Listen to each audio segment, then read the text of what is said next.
Alhamdulillahirabbil alamin. Wassalatu wassalamu ala asyrafil anbiya'i wal mursalin wa ala alihi wa sahbihi ajmain. Amma ba'd, fa ya ibadallah, usikum wa iyaya nafsi bi taqwallahi ta'ala wa ta'atihi faqad fazal muttaqun. Ma'asyiral muslimin rahimakumullah. Kita lanjutkan lagi kajian kita kitab Mada Ba'dal Maut. Ada apa setelah kematian? Yang lalu telah kita kaji satu bab, yakni mayantafi'u bil mayyit ba'da mautihi. Hal-hal yang bermanfaat untuk orang yang telah meninggal dunia setelah ia meninggal dunia. Kemudian saya lupa, itu berikutnya ini mayunja min adabil qabri au fitnatihi. Orang-orang yang diselamatkan dari siksa kubur. Itu sudah apa belum kemarin? Belum ya. Orang-orang yang dibebaskan, diselamatkan dari siksa kubur dan fitnah kubur. Yang dimaksud fitnah di situ, fitnatul qabri itu artinya soal ujian yang ada di dalam kubur. Jadi ada pertanyaan-pertanyaan man rabbuka selanjutnya, itu yang disebut dengan fitnah kubur. Siapa orang-orang yang diselamatkan dari siksa kubur dan tidak ada pertanyaan di kubur itu? Yang pertama adalah al-istisyhad fi sahatil qital. Orang-orang yang mati syahid di medan pertempuran. Apa dasarnya? Dasarnya adalah hadis berikut ini. Anil Miqdad bin Ma'di Karib radhiyallahu anhu qala sallallahu alaihi wasallam lisyahidi indallahi sittu khisalin. Orang yang mati syahid itu di sisi Allah mempunyai 6 keutamaan. Yang pertama, yughfaru lahu fi awwali duf'atin min damihi. Yughfaru, diampuni, lahu baginya, fi awali, pada saat pertama, duf'atin min dami, cucuran darah yang pertama kali. Begitu dia meninggal dunia di medan perang, cucuran darah yang pertama itu dosanya sudah diampuni oleh Allah Subhanahu wa taala. Itu yang pertama. Yang kedua, wa yara maq'adahu minal jannah, dia mengetahui tempatnya di surga. Sudah diperlihatkan bahwa dia nanti akan masuk surga. Itu yang kedua. Kemudian yang ketiga, wa yujaru min adzabil qabri, dijauhkan, dijaga dari siksa kubur. Artinya dia tidak ada siksa kubur. Kemudian berikutnya, wa ya'manu al-faza al-akbar, dan dia aman pada saat hari kiamat di mana itu terjadi ketakutan yang luar biasa. Ketika manusia dibangkitkan pada hari kiamat itu, tidak ada yang saling membela satu dengan yang lain, tidak ada. Bahkan pada saat itu dibangkitkan dalam keadaan telanjang pun tidak ada yang saling melihat. Karena permasalahannya lebih dahsyat dari hanya sekedar melihat saja. Setiap orang itu disibukkan oleh dirinya sendiri yang akan dihisab dan kemudian divonis oleh Allah Subhanahu wa taala. Hanya ada 2 alternatif, surga apa neraka. Maka semuanya sibuk. Walaupun dibangkitkan dalam keadaan telanjang kaki, telanjang bulat, tidak berpakaian, balik lagi tidak berkhitan. Tapi tidak ada yang saling melihat. Nah, pada saat itu kemudian nanti ada juga matahari didekatkan 1 mil. Perawinya itu menyatakan, saya tidak tahu apa yang dimaksud oleh Rasulullah SAW matahari didekatkan 1 mil itu. Apakah 1 mil itu masafatul ard? Masafah itu jarak. 1 mil itu berapa kilo? 1, berapa? 1,2 apa 1,6? 1 kilo lebih sedikit 1 mil itu. Perawinya mengatakan, saya tidak tahu yang dimaksud 1 mil itu adalah jarak dunia itu 1,2 apa 1,4, nanti bisa dilihat. Atau yang dimaksud dengan mil itu adalah alat yang dipakai untuk bercelak. Kalau alat yang dipakai untuk bercelak itu ya hanya berapa? Potlot yang pakai untuk celak itu kan kalau didekatkan berarti hanya segini saja matahari. Maka perawinya tahu Rasulullah SAW mengatakan didekatkan 1 mil. 1 mil itu jarak 1,2 kilo atau hanya dekat saja. Tapi yang jelas pada saat itu keringat bercucuran, bahkan banjir keringat. Dan manusia pada saat itu ditampakkan sesuai dengan apa yang dilakukan di dunia. Ada orang yang banjir keringat itu sampai 1 mata kaki. Ada yang separuh betis. Ada yang keringatnya itu sampai lutut. Ada yang sampai pinggang. Ada yang sampai bau. Ada yang sampai mulut. Bahkan Rasulullah SAW mengatakan sampai tenggelam. Sesuai dengan amalnya masing-masing. Tetapi secara khusus Rasulullah SAW juga menyatakan ada 7 kelompok yang dapat naungan dari Allah Subhanahu wa taala pada hari di mana tidak ada naungan kecuali naungan dari Allah Subhanahu wa taala. Artinya begitu panas matahari didekatkan tapi dia nyaman-nyaman saja. Itu hadis itu terkenal sekali. Yakni imam yang adil. Seorang pemimpin yang adil di dalam memimpin. Artinya tidak pandang status sosial. Kalau salah ya dihukum. Kalau benar ya dibenarkan. Kalau salah disalahkan. Itu namanya adil. Kemudian juga diantaranya adalah seorang pemuda yang tumbuh yansha'u. Jadi beliau itu pemuda itu tumbuh, hatinya itu tergantung dengan masjid. Artinya selalu dia datang silih berganti ke masjid untuk apa? Melaksanakan ibadah. Ibadah yang paling khusus di masjid itu adalah sholat. Terus kemudian juga kajian-kajian dan lain sebagainya. Rasulullah SAW itu beliau pusatkan kegiatan pada saat itu di masjid. Bahkan mengatur strategi perang saja di masjid. Itu yang dilakukan oleh Rasulullah SAW. Makanya mestinya masjid itu dikembalikan, difungsikan saja. Seperti pada zaman Rasulullah SAW, jangan hanya cuma dipakai untuk sholat 5 waktu saja. Tapi untuk kajian, untuk hal-hal yang lain. Untuk kemaslahatan bersama. Ma'asyiral muslimin rahimakumullah. Kemudian berikutnya wa yuhalla hilyatal iman. Dan orang yang mati syahid itu dihiasi dengan hiasan keimanan. Wa yuzawwaju minal huril in. Dan dia dinikahkan dengan bidadari. Kemudian yang keenam, wa yusyaffa fi sab'ina insanan min aqaribi. Dia diberi hak untuk memberikan syafaat, memberikan pertolongan 70 orang dari kerabatnya. Kerabatnya yang mungkin di neraka, dia berhak dia untuk memberikan syafaat. Oleh sebab itu luar biasa orang yang mati syahid itu di medan perang. Karena syahid itu bukan hanya di medan perang. Rasulullah SAW pernah mengatakan, kalau umatku yang disebut dengan syahid adalah mati di medan perang, sedikit sekali umat saya yang mati syahid.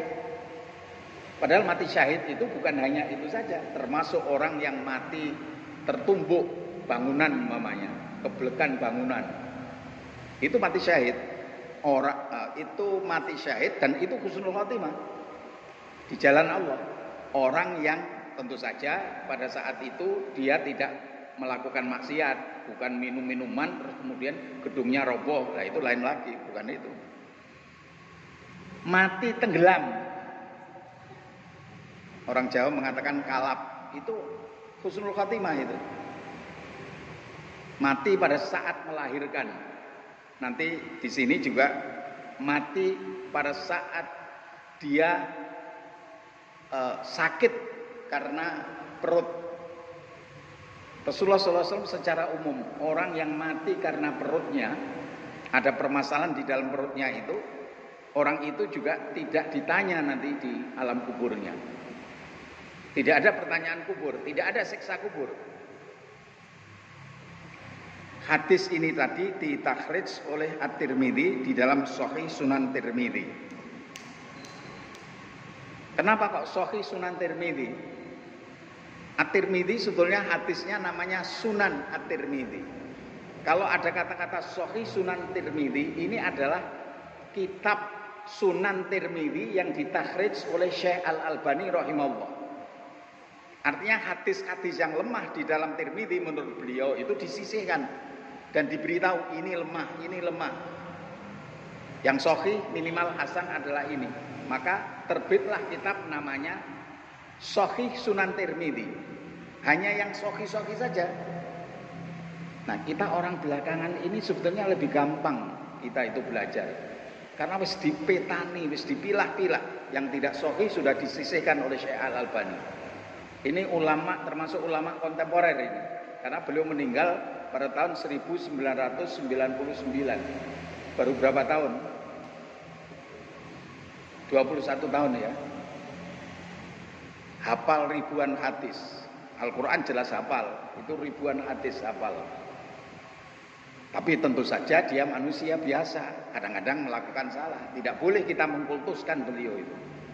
Dan karyanya banyak sekali. Dan dia diakui oleh Syekh Abdul Aziz Abdullah bin Bas rahimahullah. Beliau sudah meninggal dunia. Mantan mufti kerajaan Arab Saudi, yang beliau itu buta. Juga hebat orang ini, ahli hadis juga, mengakui bahwa Syekh Al-Albani itu menurut dia adalah mujaddid hadzal qarn. Dia adalah seorang pembaharu pada abad ini, yakni abad ke-20 itu. Atau 21 ya, abad 21. Karena apa?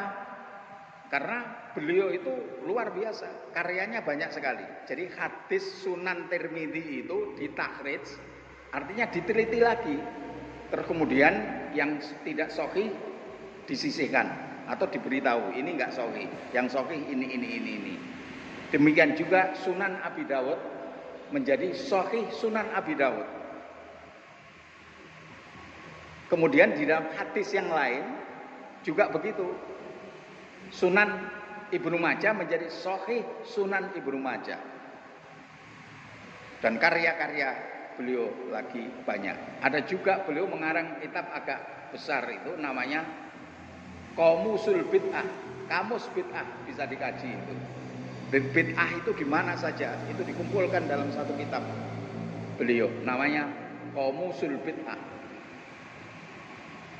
Agar manusia itu tidak terperosok ke dalam bid'ah. Sebab menurut sebagian ulama, setan itu lebih suka manusia itu melakukan bid'ah daripada melakukan dosa besar yang lain. Karena apa? Orang yang melakukan dosa besar yang lain itu sadar bahwa dirinya itu berdosa. Maka suatu ketika ada kemungkinan dia akan bertobat kepada Allah Subhanahu wa taala, dan apabila tobatnya taubatan nasuha, tentu saja diampuni oleh Allah Subhanahu wa taala. Tapi kalau ahli bid'ah itu enggak tahu bahwa dirinya melakukan bid'ah. Dipikir itu adalah ibadah gitu saja. Ternyata itu adalah bid'ah, makanya sampai mati pun enggak pernah dia bertobat. Karena enggak merasa. Oleh sebab itu kita merasa kasihan. Ada setiap orang itu menginginkan surganya, tapi kadang-kadang salah di dalam mencari ustadznya, mencari pembimbingnya, mencari kiainya. Tidak membawa kepada petunjuk, tapi justru itu malah nanti menghancurkan dirinya. Maka kita kasihan. Kasihan kepada mereka, perlu kita dakwahi. Termasuk umpamanya, saya nggak tahu itu siapa itu yang menyebarkan umpamanya. Orang itu kalau ziarah ke Wali Songo itu sampai 7 kali sama dengan haji. Dan itu terjadi di masyarakat sehingga orang-orang awam itu ngoyo sekali. cari duit. Ini saya sudah 6 kali, berarti kurang 1 kali. Yang lain, wah saya masih 3 kali. Saya bekerja untuk sampai ke situ, sampai 7 kali. Padahal hal-hal yang semacam itu kan tidak benar. Oleh sebab itu kita kasihan orang-orang yang semacam itu. Apalagi setelah dia datang ke kuburan para wali itu, tidak minta kepada Allah, tidak mendoakan agar dia itu diampuni dosanya, orang yang dikubur di situ, tapi justru minta kepada orang yang dikubur itu. Saya dengarkan sendiri di telinga saya dengarkan itu. Ketika saya pernah diajak oleh penyuluh agama Islam, penyuluh honorer dengan tahu, ngikuti ziarah Wali Songo. Tapi nggak sampai Songo 8 karena yang Jawa Barat ketika itu longsor, nggak jadi. Jadi mekur 8. Kalau wali 5 itu ya bolak-balik itu. Bahkan wali yang dianggap wali di Bali itu pernah juga diajak. Nah, itu saya dengarkan. Itu di salah satu kuburan wali, itu kan pakai megafon. Orang tahlilan, habis tahlilan berdoa. Doanya, Mbah Sunan Giri, kula nyuwun dumateng panjenengan supados anak-anak kula sing tasih ujian sanawiyah dan aliyah itu panjenengan paringi lulus. Itu diulang-ulang. Kemudian penyuluh honorer itu saya panggil ke sini, dengarkan itu. Itu gimana? Wah, itu bid'ah Pak Amam, itu enggak boleh itu. Mintanya kepada Allah. Tidak bid'ah, itu syirik. Saya katakan itu justru syirik itu semacam itu. Kan minta kepada selain Allah. Maka tidak tertutup kemungkinan banyak orang yang melakukan itu. Itu kebetulan saya dengarkan. Bukan kebetulan, memang takdir Allah. Allah dengarkan itu, pas itu. Pakai megafon itu. Terus ada orang, tetangga saya, itu orangnya sudah meninggal dunia. Dia juga cerita kepada saya itu dulu, anak saya itu sing ngolehne bojo itu Sunan Bonang apa Sunan apa. Loh, terus kenapa? Tapi pakai bahasa Jawa ya, orang desa. Sebab ketika saya itu berdoa di makam Sunan Bonang itu, Sunan Bonang atau Sunan apa saya lupa. Pokoknya Sunan. Itu saya minta supaya anak saya ini dapat jodoh, itu perempuan, itu anak perempuan. Rotok rumpati oleh jodoh, rotok kasep kan begitu ya. Terus setelah itu saya lihat itu seperti ada orang yang memakai pakaian kaji, pakaian Arab, itu mengatakan anakmu oleh jodoh. Jadi dia yakin bahwa sing rabekne itu bukan Allah, tapi Sunan itu tadi. Karena dia berdoa kepadanya. Nah ini kan syirik. Padahal kalau sudah syirik, terus dia tidak tahu syirik, maka dia akan meninggal dunia dalam keadaan syirik itu. Maka apa yang terjadi? Dia akan kekal di neraka. Sholatnya nggak ada gunanya. Kalau toh dia haji nggak ada gunanya. Kecuali kalau dia sebelum meninggal dunia bertobat kepada Allah Subhanahu Wa Taala. Oleh sebab itu hati-hati, perlu kita kaji tauhid itu, syirik itu perlu kita kaji macam-macamnya apa, agar kita tidak terperosok ke dalam syirik. Itu sesuatu yang sangat berbahaya sekali. Ma'asyiral muslimin rahimakumullah. Kemudian hadis tersebut diriwayatkan oleh At-Tirmidzi dan Ibnu Majah. Bisa dilihat di dalam kitabnya Syekh Al-Albani Ahkamul Janaiz halaman 50. Kemudian hadis berikutnya yang masih berkaitan dengan ini, wa an rajulin min ashabin Nabi, dari seorang laki-laki sahabat Nabi sallallahu alaihi wasallam, anna rajulan, bahwasanya ada seorang laki-laki qala berkata, ya Rasulullah, wahai Rasulullah, ma balul mu'minina yuftanuna fi kuburihim illa syuhada. Wahai Nabi, kenapa kaum muslimin itu ada fitnah di dalam kubur itu kecuali orang yang mati syahid? Illa syahid. Yang dimaksud fitnah di situ pertanyaan. Jadi kalau fitnah kubur itu artinya pertanyaan kubur. Jangan dikubur kok difitnah. Fitnah apa ada ghibah juga? bukan. Yang dimaksud dengan fitnah kubur itu adalah pertanyaan kubur, man rabbuka dan seterusnya itu. Apa yang kamu katakan tentang ini, Nabi Muhammad umpamanya, itu adalah abduhu wa rasuluhu dan seterusnya. Apa agamamu dan lain sebagainya. Itu semuanya orang yang beriman itu ada pertanyaan kubur, kecuali orang yang mati syahid itu nggak ada pertanyaan kubur. Qol Rasulullah SAW menjawab, kafa bibari khotis suyuf ala roksihi fitnah. Cukuplah kilatan pedang di atas kepalanya pada saat perang itu sebagai fitnah, itu sebagai ujian, tidak perlu diuji lagi di dalam kuburnya, diuji dengan pertanyaan, nggak perlu. Sudah diuji ada kilatan pedang itu, berani nggak dia? Kalau orang imannya nggak kuat, kan mau mau perang gitu, kan jangan-jangan saya nanti mati, kan begitu. Kecil nyalinya. Tapi ada orang yang era modern ini umurnya 18 tahun itu nyalinya besar sekali. Menggorok leher orang yang menghina Nabi Muhammad SAW di Perancis itu. Orang Chechnya, anak Chechnya. Panjenengan kan lebih tahu.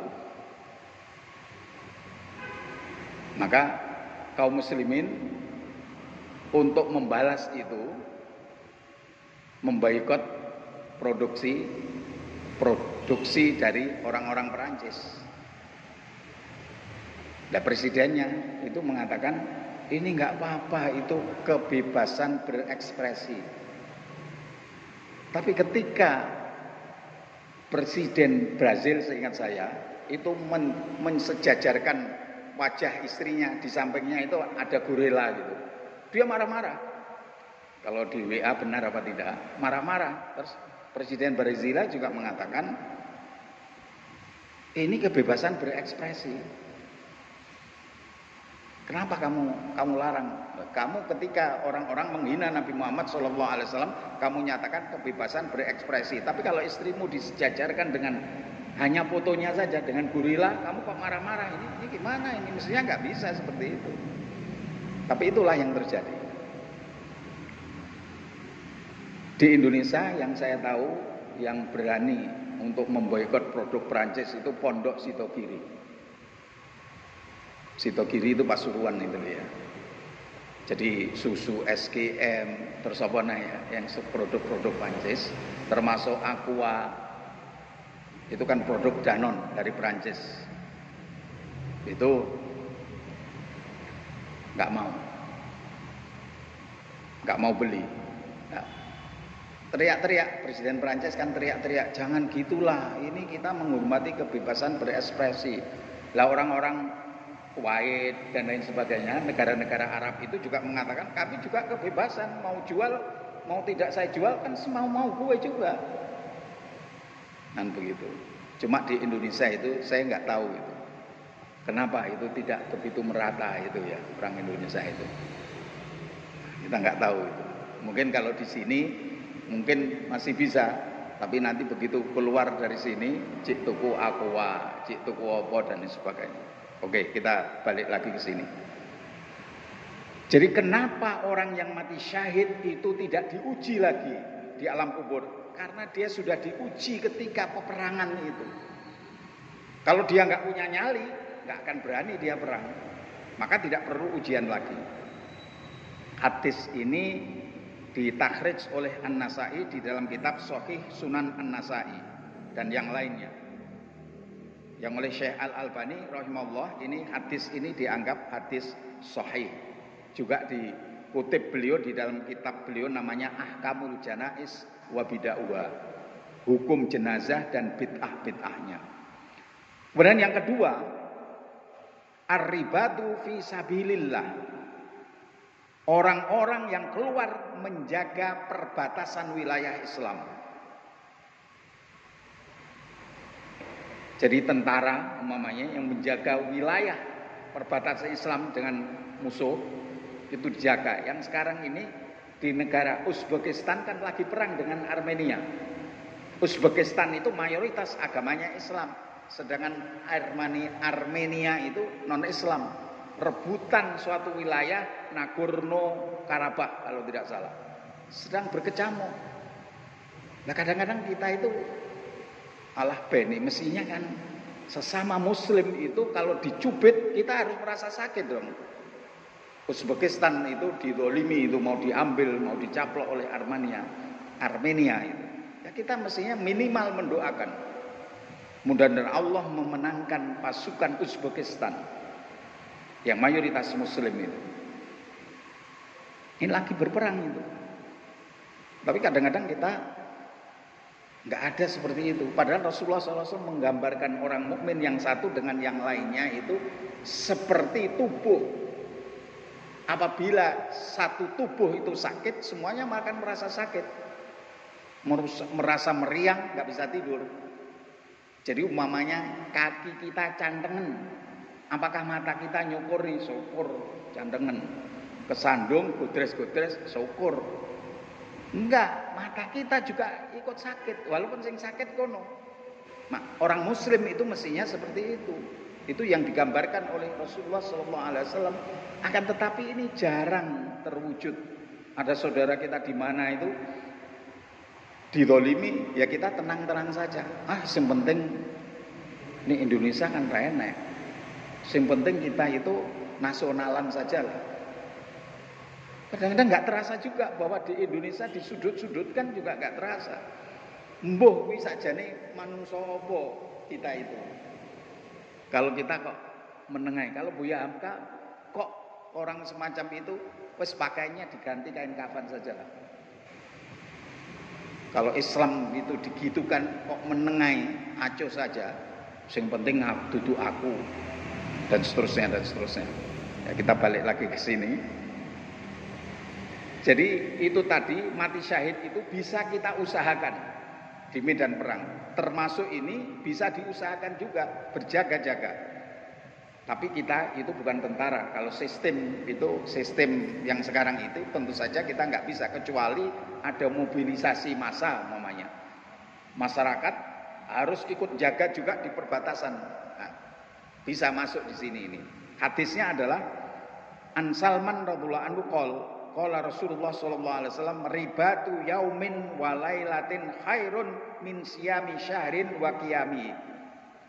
Jadi menjaga wilayah Islam di perbatasan itu sehari semalam itu lebih baik daripada berpuasa 1 bulan dan sholat malam 1 bulan. Puasanya 1 bulan, sholat malamnya juga 1 bulan itu. Padahal sehari semalam saja. Wa in mata, jika dia mati di dalam perbatasan, jaga perbatasan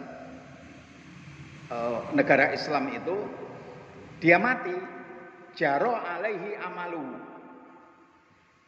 Amalnya itu akan berjalan terus menjadi sedekah jariah. Alladzi kana ya'mal, yang mana dia beramal. Maka ketika dia di perbatasan itu melaksanakan sholat umpamanya, kemudian bersedekah, membantu orang, itu terus mengalir terus. Jadi seperti orang sholat terus sampai hari kiamat nanti. Amalnya terus, itu mengalir terus. Wa ujriya alaihi rizquhu, dan dikekalkan baginya rizkinya.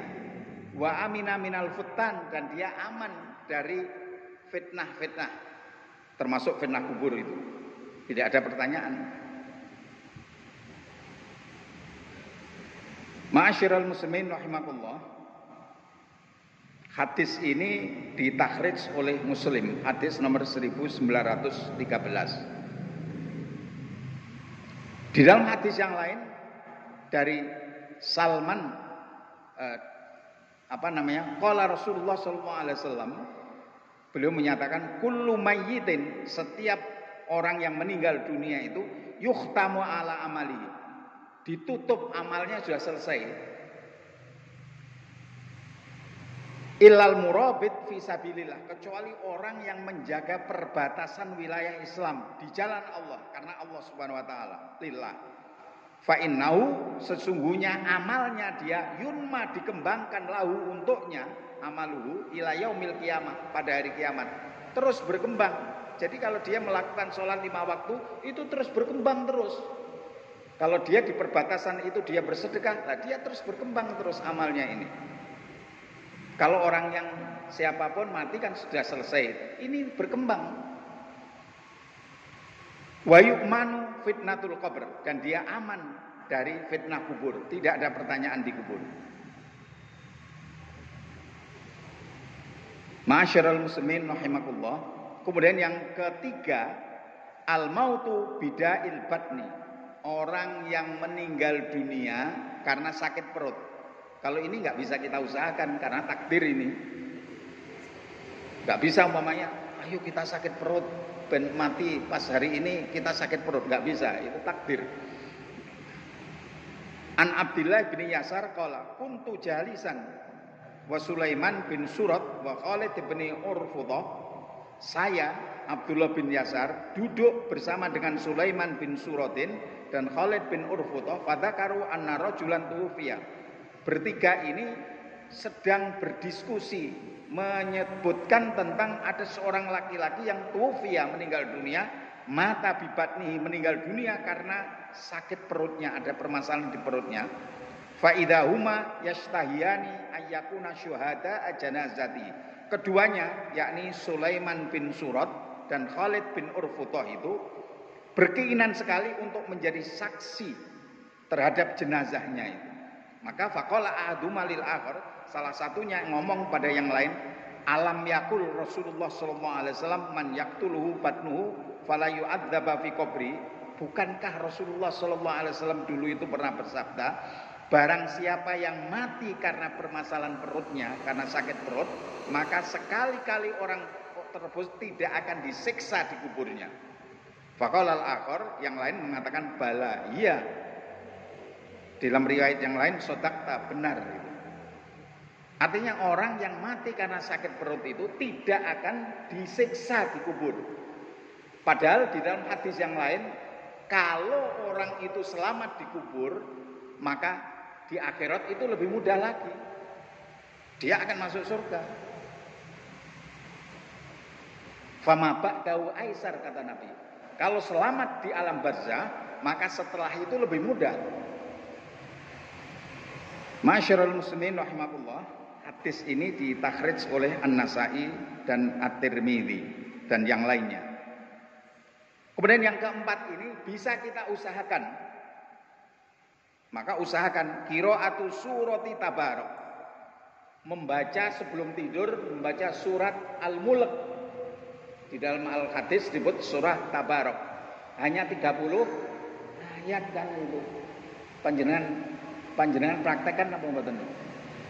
Praktekkan sebelum tidur. Kalau bisa ini dihafal, sehingga nanti gampang membacanya. Kalau nggak dihafal, kan golek Quran dhisik, wudu dhisik, kan kadang-kadang ada rasa-rasa. Hadisnya adalah an Abdillah bin Mas'ud qala Rasulullah sallallahu alaihi wasallam suratu Tabaraka. Suratu Tabaraka itu suratu Al-Mulk gitu ya. Hiyal mani'ah min adzabil qabr. Ini adalah surat pencegah dari siksa kubur. Hadis ini ditakhrij oleh Abu Syekh di dalam Tabaqat Al-Asbahaniyin dan dianggap sahih oleh Syekh Al-Albani rahimahullah. Dengan ada syawahid, syahid-syahidnya. Oleh sebab itu, ini praktekan, ini bisa kita usahakan. Kalau mati karena sakit perut, itu takdir, kita nggak bisa. Mati syahid di medan perang, nggak selalu ada itu. Berjaga di perbatasan, mungkin juga sulit, kita bukan tentara. Tapi yang ini bisa kita usahakan. Kemudian yang kelima itu juga karena takdir. Al-mautu yaumal jum'ah aw lailataha, mati pada hari Jumat atau malam Jumat. Yang dimaksud malam hari Jumat itu ya hari Jumat. Kalau hari umpamanya sekarang hari Jumat, Terus kemudian sudah asar, matahari tenggelam, itu sudah bukan Jumat lagi. Itu berarti sudah Sabtu. Kalau yang namanya malam Jumat itu hari Kamis, matahari tenggelam, itu sudah malam Jumat itu. Kemudian sampai hari Jumat, malam Jumat maupun hari Jumat. Rasulullah SAW bersabda, "Ma min muslimin yamutu yaumal jumlah." Tidaklah seorang muslim yang mati pada hari Jumat, au lailatal Jum'ah, atau mati malam Jumat, illa kecuali waqahullahu ta'ala fitnatal qabr. Allah akan menjaganya dari siksa kubur. Tidak ada siksa kubur. Tapi ini takdir ini. Kita nggak bisa usahakan, tapi kita berdoa bisa. Kalau berdoa ya jangan tanggung-tanggung, ya Allah wafatkanlah aku dalam keadaan jihad fisabilillah, mati syahid begitu. Hadis ini ditakhrij Ahmad dan At-Tirmidzi dan yang lainnya. Ma'asyiral muslimin rahimakumullah, kemudian kita memasuki bab berikutnya, al-fasl tsani, pasal yang kedua itu berkaitan dengan al-ba'tsu wa ahwalul qiyamah, tentang hari kebangkitan dan dahsyatnya hari kiamat. Karena di dalam kitab ini terdiri dari beberapa bab. Itu tadi kan orang di alam barzah, terus hari kebangkitan, termasuk nanti surga dan neraka. Itu kayak apa? Digambarkan di dalam kitab yang tipis ini. Yang pertama, pasal yang kedua itu al-ba'tsu wa ahwalul qiyamah. Hari kebangkitan dan ngerinya atau dahsyatnya hari kiamat itu. Subbab yang pertama, finnafqi fissuri wa qiyamis sa'ah, tentang ditiupnya sangkakala dan datangnya kiamat. Qala ta'ala, Allah berfirman di dalam surat Al-Muddatsir ayat 8 sampai ayat 10. A'udzubillahi minasyaitonir rajim. Fa idza nukira fin naqur, fa idza mongko nalikane nukira den sebul fin naqur ing dalem sangkakala trompet. Fadzalika, maka yang demikian itu yauma idzin, hari yaumun. Hari itu yaumun adalah hari asir yang sulit, alal kafirina, atas orang-orang kafir, ghairu yasir, mereka tidak mudah. Yani pada saat ditiupnya sangkakala itu orang kafir itu hidupnya sulit, dia merasa kesulitan, lebih-lebih di akhirat nanti. Dan Allah berfirman di dalam surah Yasin ayat 51 dan 52. A'udzubillahi minasyaitonir rajim. Wa nufikha fis-suri fa idahum minal ajdati ila rabbihim yangsilun. Wa nufikha, dan ditiup fis-suri, di dalam sangkakala, kali yang kedua ini. Tiup sangkakala yang kedua. Kali pertama hancurkan dunia, manusia mati. Ini kali kedua di dalam surat Yasin itu, fis-suri fa idza mongko dumataan hum, mereka itu minal ajdati, dari kubur-kubur mereka, ila rabbihim, marang Tuhan mereka, yang silun, bergegas, dia berjalan bergegas. Jadi bangkit, manusia bangkit.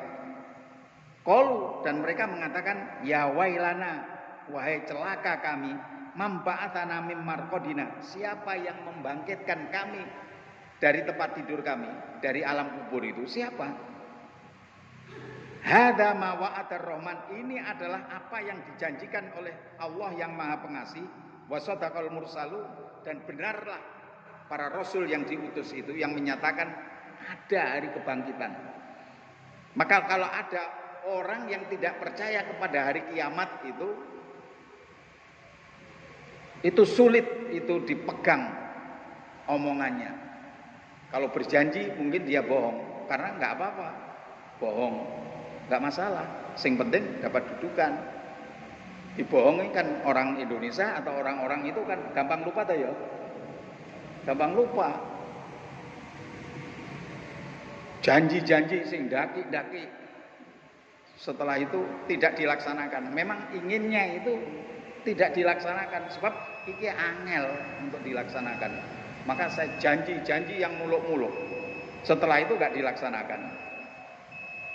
Kalau orang tahu akan hari kiamat, yakin akan hari kiamat, tidak akan melakukan semacam itu. Karena dia selalu mempertimbangkan apa yang dia lakukan. Karena kalau di dunia itu lolos, tapi di akhirat tidak akan bisa lolos di mahkamah ilahi.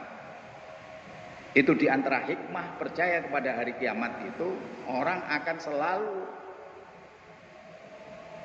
muhasabah terus. Selalu berpikir ketika akan melakukan perbuatan jelek, dipikir 1000 sampai nanti tidak akan dilakukan. Tapi kalau berbuat baik tidak perlu dipikirkan. Dipikirkan malah gak sida dilakoni kuwi nggo. Daftar kaji apa ora ya? Tapi tanggoku enek sing adol apa iki tanah ning sandingku kuwi. Tak tukokne iki ae, sok ae kuwi engko gampang. Akhirnya ditukokne tanah terus gak sida daftar haji. Atau ditukokne sapi yang lagi hamil, nanti kan sapi 5 engko kan luwih akeh, tibake mati kabeh. Wis sapine mati, daftar haji duwe entek. Itu kalau akan berbuat baik itu dipikirkan itu akan seperti itu. Tapi kalau akan berbuat jelek pikirkan 1000 kali, 1.000.000 kali sehingga tidak jadi kita lakukan. Tapi kalau berbuat baik jangan banyak berpikirlah. Pikirkan isi dogat tadi itu. Ma'asyiral muslimin rahimakumullah, ini sudah ya. Oke. Kita lanjutkan yang akan datang insyaallah. Masih ada ayat suci Al-Qur'an dan beberapa hadis yang berkaitan dengan masalah ini. Ini baru halaman 52. Padahal kita ini sampai pada halaman 180-an gitu ya. Saya sebetulnya berkeinginan bapak-bapak dan ibu-ibu itu punya ini sehingga dimaknani itu. Setelah itu panjenengan tidak perlu panjenengan bisa menyebarkan ke orang lain. Kalau ngene iki jangan-jangan sesuk wis lali. Tapi kalau dimaknani sitok-sitok gak apa-apa kitab dicoret-coret. Gak apa-apa. Tapi kan berdaya guna. Nanti minimal istrinya yang gak ikut dibacakan, anaknya atau suaminya yang gak ikut dibacakan ini, biar nambah keimanan. Atau tetangga, atau justru nanti bisa ngaji. Sing iso ngaji aja gugur wong sitok. Jadi yang lain juga. Saya menginginkan seperti itu sebetulnya. Tapi ya terserahlah, itu hanya kami mendorong. Ma'asyiral muslimin rahimakumullah, saya salut itu orang-orang LDII. Itu kalau ngaji itu nggo kitab. Sunan Abi Dawud umpamanya digawa, ya dimaknani. Tapi kalau kita itu ngaji di mana-mana, buku enggak ada yang bawa. Buku nyatet itulah tadi loh. Apa maneh kitabnya? Malah rame. Padahal mereka juga kadang-kadang ali bengkong ya ora ro lho, artinya podo-podo, bukan tamatan madrasah. Tapi akhirnya bisa betul. Sehingga ada orang yang iri kadang-kadang. Wow, zaman saya masih kecil dulu. Wong taruh hadis itu iso dalil tok ora iso nglakoni. Padahal ya dilakoni. Dalil iso kenapa? Ya dia belajar. Lah pada saat itu kita bapak-bapak kita itu pengajian yang guru ini mereka kitab, maka dalil iso. Nah, tapi ada orang iri menyatakan seperti itu. Oke lah. Jadi dari satu sisi siapapun kalau kebaikan ya patut kita tiru. Kalau kejelekan walaupun dari kelompok kita ya patut kita buang. Jangan kita ikuti. Ma'asyiral muslimin rahimakumullah, enggak ada habisnya nanti kalau kita lanjutkan lagi. Kita teruskan yang akan datang insyaallah. Mudah-mudahan ini ada manfaatnya, menambah keimanan kita, kemudian kita laksanakan di dalam kehidupan kita sehari-hari. Wallahu taala alam bisawab. Subhanakallahumma wa bihamdika asyhadu an la ilaha illa anta astaghfiruka wa atubu ilaik. Assalamualaikum warahmatullahi wabarakatuh.